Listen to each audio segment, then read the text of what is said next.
A lot of processes take place when it comes to making a YouTube video. You gotta choose a topic, do some research, make a script, procrastinate, voice record, look in the mirror, curse yourself because your voice sounds like rat shit, procrastinate some more, make some shitty animations, do some editing, and finally upload your B-grade video nobody's gonna watch.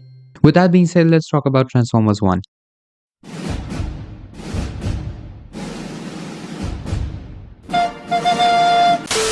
It was back in June of last year when I found the casting for this movie, and I lost my fucking brain. I've been a Transformers fan my whole life, watching all the cartoons and movies on repeat and collecting literally every single toy. So when I found out this movie is an animation based on their origin story with this casting, I knew I was gonna watch this movie as soon as it drops. So I did, and even if I keep my personal bias aside, Transformers 1 has become my favorite movie of all time. From the trailers, the movie does seem extremely child-centric, but in reality, there is some fucked up stuff going on in the movie. It is fun and comedic in some situations, but then it also holds a lot of meaningful and important messages. The movie focuses on the origin of Transformers and also gives the backstory of the lives of Megatron and Optimus Prime when they were known as D16 and Orion Pax. It showcases their bond and friendship. On one side, we have the curious and troublemaking Orion Pax, who gets into trouble and causes chaos, and on the other end, we have D16, who's more focused to his job. And even though Orion gets into trouble many times, D16 always ensures his safety, and Orion is there to make some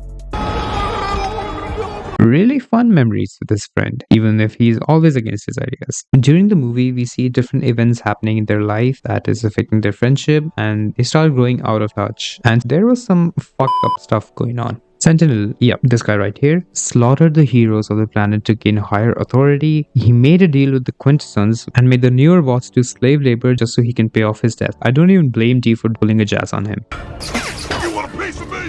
You want a piece? No! I want two! He needs some milk! Noticing these changes, Orion becomes worried about D and tries to help him out, but D starts to retaliate and completely push him away, and that's when Orion realizes that he's slowly losing his friend. But D16 is the true star of this movie. The way he turns from this disciplined and obedient miner to leading the High Guards and becoming Megatron after he breaks his promise to Orion and ends up killing him, depicting how his character completely changes and he puts himself and his feelings in front of his friendship, even if it means he can get away by harming his friend and stabbing him in the back. You don't do something like this to your best friend. Optimus Prime.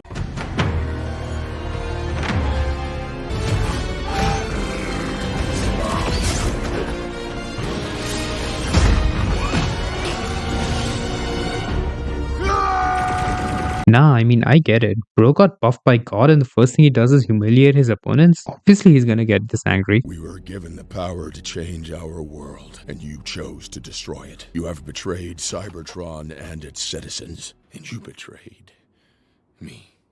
The line between friend and enemy, not as clear as I once believed. Once it's crossed, there's no going back.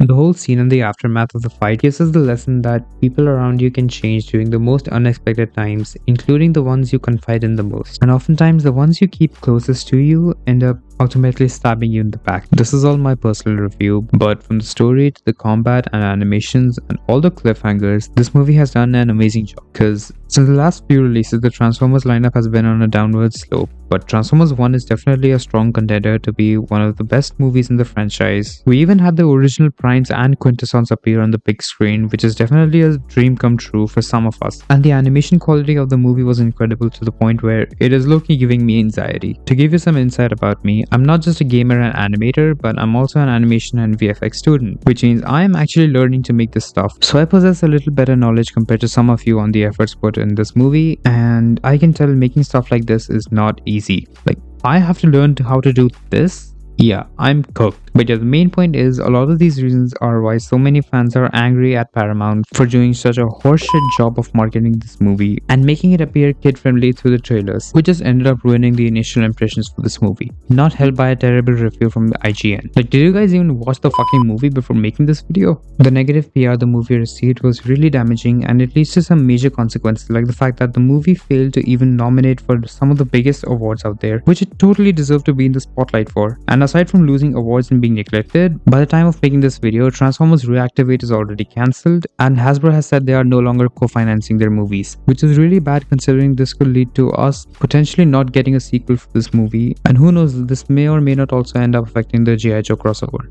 In my opinion though, the movie does not deserve just a sequel, but a trilogy, because although Transformers 1 succeeded in serving its role as an origin story, it left behind some different stories to be covered. It depicted the formation of the two factions of the planet, but also now that Sentinel is dead and the secret is out, this is gonna be a bummer for the Quintessons. And we can very well have a Transformers 2 where Autobots could end up cooperating with the Decepticons to fight the Quintessons, and this could be a great segue to showcase the partnership of these two enemies. And then we could hopefully get a potential Transformers 3 which might be showcasing the final war on the planet. By the way, this is just brainstorming of ideas, so I'm just gonna put these two potentials I had in mind. Let Alita die. She could be one of the casualties for the war, which would also result in B-127 potentially losing his voice to Megatron. Imagine the mental toll this would leave Optimus with. Anyways, these were just some ideas I had in my mind. In the end, I just really hope the efforts of this movie don't go to waste and we get something good out of this.